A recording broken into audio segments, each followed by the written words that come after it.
black third grade student at W.B. Patterson Elementary School in Washington, D.C., claims he was assaulted.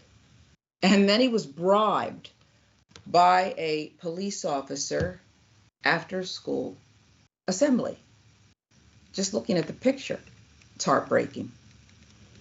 Picture, NBC 29 has it. Alexis Gibbs said her 9-year-old son, Raynard, came home March 30th with bruises on his face. She asked him about them, and he told her the marks had come from an officer. The assembly reportedly was organized in partnership with the Metropolitan Police Department for the school's third grade boys. Raynard says the incident started when the topic of Crips and Bloods came up during the assembly. He said he and 2 other students were taken into a computer room accused of admiring gangs, and then slammed into a desk, grabbed me by the neck and slammed me on the desk, Raynard recounted. And can you imagine? Third grader says his lip was busted, another child's tooth was chipped. So not only should you not put your hands on a child, but this was apparently quite violent. You're going to chip some kid's tooth. Photos also show that Raynard has a cut on his right nostril. Quoting, he said, "Don't tell your parents. I get you all some pizza," he said. "Keep it quiet. Don't tell your parents." School principal Dr. Victory Thomas sent a letter home the following day after the incident saying, quote, "During an assembly activity, it was reported by students that a visiting officer conducted a demonstration on a student that involved physical force. As a principal, I take this allegation seriously, and I want to reassure families that we have followed all DCPS procedures regarding the conduct of any adult in our building." The letter also said the incident has been referred to Metropolitan Police Department for further investigation and internal DCPS teams for support for our students. The officer's identity was not released, and the Metropolitan Police Department declined to comment about the incident to NBC 29 News as they are continuing their investigation. The school also provided no further comment on the incident. Yasmin, one thing jumps out at me as we never seem to want to release the names of police officers accused, but there's visible injuries. And so your reaction first to, well, let's start with how they reacted to it, and then let's dive into the incident.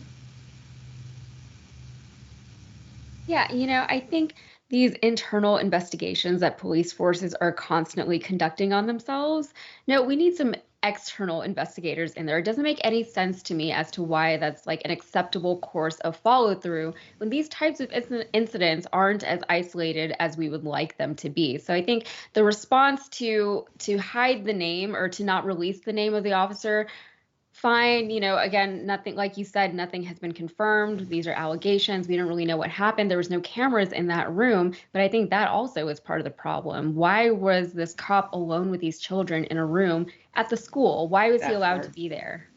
Yeah, that part. The other thing is, yes, it's under investigation, but I just, I'll throw it out there. You would never do it.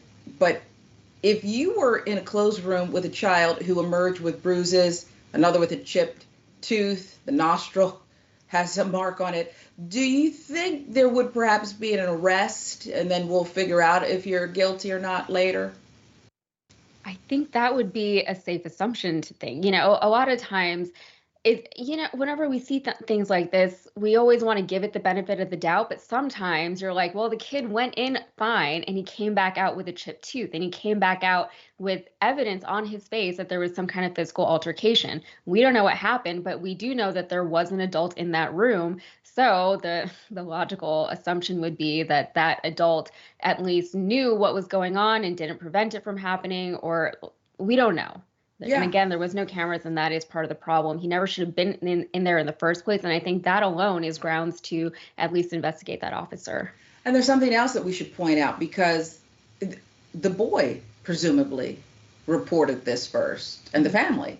The officer didn't even report that something had happened. Nothing was said at all. So this presumption of innocence and benefit of the doubt, that's all great, as long as it's for everyone. I happen to think police officers should be held to a higher standard, but if this is true, I think that's a dangerous person. Don't we need to know the name and more about these accusations? Yeah, and that's a great point. The child is the one who had to say something. If that was a responsible adult, if let's say something happened with the kids, right, and the adult was in there and couldn't stop it from happening, any responsible adult would have come out and said, this is what happened. This kid needs help. This kid needs trouble. But allegedly, the opposite is what happened, that the adult was the one who inflicted these wounds on the child, and then he tried to bribe him with pizza to not say anything. So obviously he knew that this was going to look bad, and he knew that something happened that should not have happened, that is completely unacceptable. And that is a good indicator. He didn't say anything. That's right, and I think that in and of itself is circumstantial and points to perhaps a sign, at least down the path of guilt. But I hear, based on circumstances, and I believe we see, child abuse, an assault, battery here, and also probably a really bad police officer, because everybody knows if you tell a kid, shh, don't say anything, they're going to say something. Okay. So I don't know why you would even bother to do that with a child. Okay. So you don't even, that alone means you should not be a police officer if that's what you think was going to happen. I'll give you the last word. Yeah, and going back to why these kids were in a classroom alone with this cop, was this cop trained to counsel children on gang influence? The reason that he brought them into the classroom was allegedly because they were admiring gangs. What was he planning on doing in that classroom with them? He wasn't authorized to discuss anything in private with these children. He doesn't know how to counsel children. He wasn't taught how to prevent children from joining gangs. How did he honestly think he was helping that situation? What did he honestly think was going to happen? Why did he put himself into this situation in the first place? None of this needed to happen. None of it needed to happen. And if you want to, be a one-man wrecking crew, Kanye admires Hitler. Take him into a room and talk as adults, or do whatever you want to do. Okay? Leave the kids alone. Good luck.